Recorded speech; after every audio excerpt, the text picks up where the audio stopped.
Welcome back to the Christmas challenge. Are you a secret eater? We all can be.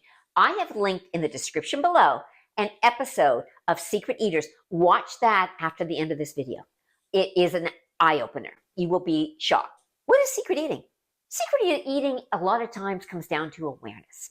You are not aware that you are eating as much as you are eating. If you find that you have excess weight and you honestly don't know why, you keep gaining and you're like, I don't know, I eat healthy, I avoid pop, I avoid all these other things, but I keep gaining weight.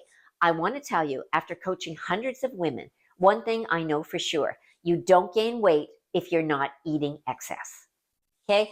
Weight loss is calories in, calories out. It's always been, it always will be. Sure, you can have a slower metabolism. You can be in menopause. That can cause a lot of problems. There's a lot of things that can hinder your weight loss. But if you need to lose excess amount of weight, something is going in. This is where our journals are going to come into play. I want you to start logging everything. If you already haven't been logging your food, log the food that you're not really thinking about it. After the hundreds of women that I have coached, one thing that I have found is they will all start a journal for me. And when I look at that journal, they've got breakfast, lunch, supper, maybe an apple for a snack. And I'm like, wow, this is really, really healthy. And I don't know why you're not losing weight. But when we really get down to it and have a heart to heart, there's a lot of secret eating. They're hitting that drive-through. I had one woman who used to tell me that she felt that she had earned it. So she would work out with me as a personal trainer for an hour, and then she would hit the drive-through on her way home. She felt that one was canceling out the other, so that was okay, but she wanted to lose weight. These are the things you need to be aware of. Now, if you're just out and about and going for a drive and you stop at Starbucks and you get a fancy coffee, or you get a donut, or you get a muffin, or Tim Hortons, or you're shopping at the mall and you grab a pizza slice, if this is your lunch and you're hungry, that's great. But if you're just mindlessly grabbing these little extras, just going to the drive-thru, eating in your car, these are signs of secret eating that maybe isn't helping you in your journey. So start logging this. Get a secondary journal. I'm going to journal you to death. I'm honestly sorry, but you know what? This is how you're going to hit those goals for 2025. And especially if we are at retirement age and we have been doing the same thing our whole life and not really seeing any changes, now's the time. And this is how we're going to do it, by writing it down. What am I eating? What extras am I having? Secondary journal in your car. If you are a car eater, in your car. You stop at that drive-thru, you pick up that journal while you're waiting for that order, and you write down what you got.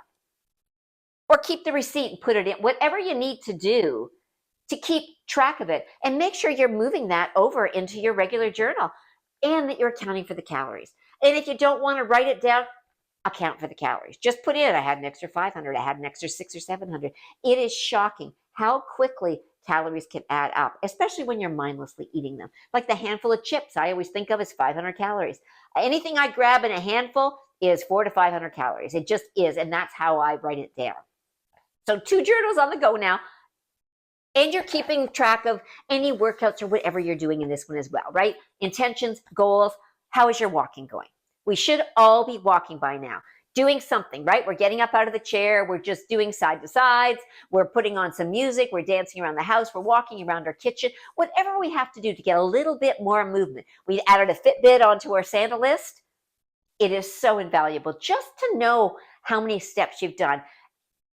You will really find it's shocking when you find out how little you may have been doing in, your last 60 years of life. Maybe you haven't been very active. So it really is a good way of knowing. And don't go for the most expensive. It doesn't matter. Just something inexpensive will do for you and will get you aware. And all we want is awareness. Awareness in our eating and awareness in our movement. These are the things that are going to take us into 2025. We are compiling all of this information in December so that we can hit it in 2025, and we can look at this and get the information on all the things that we did right and all the things we did wrong, what we need to eliminate and what we need to praise ourselves for, because this is all vital information that will help you get where you want.